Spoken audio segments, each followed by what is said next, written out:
রমজান মাসের প্রধান আমল হলো রোজা রাখা। রোজা রাখার চাইতে এ মাসের বড় কোনো আমল হতে পারে না।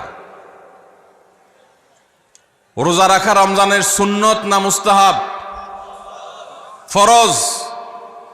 ফরজ মানে হলো আল্লাহর সেই নির্দেশ, যেই নির্দেশ লঙ্ঘন করলে জাহান্নামের শাস্তি অবধারিত, জাহান্নামের শাস্তি এড়ানো যাবে না, যে নির্দেশ মান্য করা আবশ্যক, এরকম একটি ফরজ।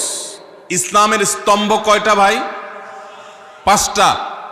নবী করিম সাল্লাল্লাহু আলাইহি সাল্লাম বলেছেন, বুনিয়াল ইসলামু আলা খামস, ইসলাম দাঁড়িয়ে আছে 5টি ফাউন্ডেশনের উপরে, 5টি খুঁটির উপরে, 5টি ভিত্তির উপরে।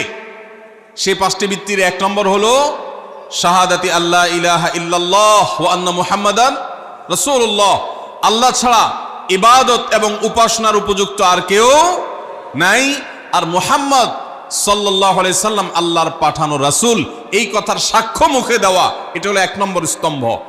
স্তম্ভ নম্বর 2 5 ওয়াক্ত নামাজ আদায় করা। স্তম্ভ নম্বর 3 যাকাত আদায় করা, যাদেরকে আল্লাহ সামর্থ্য দিয়েছেন, সচ্ছলতা দিয়েছেন।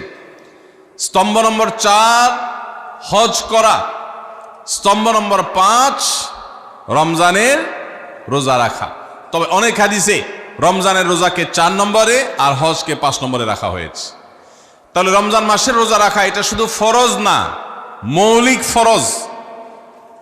নবী করিম সাল্লাল্লাহু আলাইহি সাল্লাম বলেছেন, যদি কেউ জীবনে একটি রোজাও শরিয়া গ্রাহ্য ওজর ছাড়া কেউ যদি ভঙ্গ করে, রোজা না রাখে, রমজানের পরে যদি সে সারা জীবনও রোজা রাখে, দায় মুক্ত হয়তো হয়ে যাবে, সে কাজা আদায় করেছে, কাফারা আদায় করেছে, দায় মুক্ত হয়তো হয়ে যাবে, কিন্তু রমজানের একটা রোজা রেখে আল্লাহর কাছে যে পরিমাণ মর্যাদার অধিকারী হওয়ার কথা, সারা জীবন রোজা রেখেও রমজানের ওই একটা রোজার ক্ষতিপূরণ করা সম্ভব নয়।